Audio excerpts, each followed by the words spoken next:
Welcome to Daily Armour. Today I'm in James chapter 5, looking at verse number 16. I've actually been studying several different passages this morning, none of them that I truly have grasped what the Lord wants me to see and to take away from those, but I'm excited. I've got several things that I want to study on this week, and so I'm looking forward to the devotions this week. But I want to start with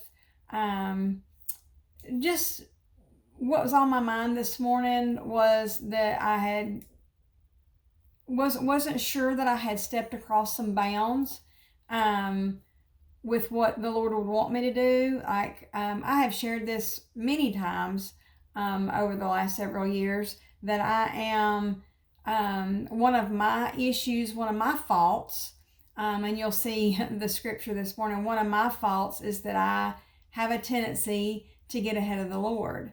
I act just a little too quickly. I jump the gate. I'm gonna jump the light, and I'll be disqualified. And it could be right at that moment where the bell was fixing to ring, where the light was fixing to turn green. And I am the world's worst at jumping to do something. I want to be so ready, but then I act too quickly.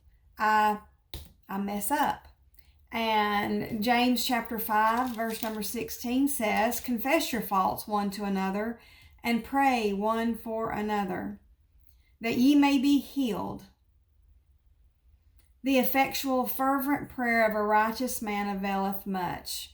We have to confess our faults, first of all, to the Lord. And I wrote my prayer asking the Lord to forgive me for jumping the gate, rushing the light, not waiting, fully waiting, and maybe that the next nanosecond would have been more of the perfect time. But it's really hard I want to jump and do something, and it's a fault that I have. It's a problem. It's an issue that I have, and I had to confess it to the Lord and ask the Lord to forgive me. And then I want to confess it to you that I don't get it all right.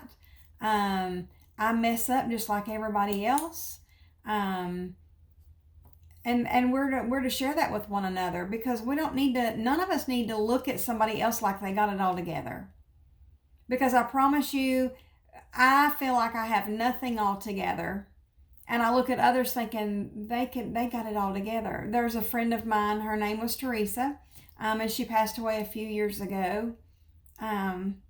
Will be in June, so it's coming up soon, a few years ago. And she's one of those that I looked at her like, she's got it all together. She's so graceful. She's so confident. Her walk with the Lord seemed so much sweeter than my walk with the Lord. But you know what? She had trouble just like I do. I have trouble just like you do. We look at others and we think they don't have a care in the world, a problem in the world, a mess up in the world, and we all do. We all do. There's none of us. We cannot stick our nose up in the air and act like we have it all together, because we don't.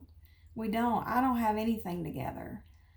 But what I have is the Lord, and Him leading and Him guiding. And yes, I'm going to trip, and I'm going to jump the gate, and I'm going to miss the light, and I'm going to have to go back and start over again, or be disqualified for that round and go back and try it again.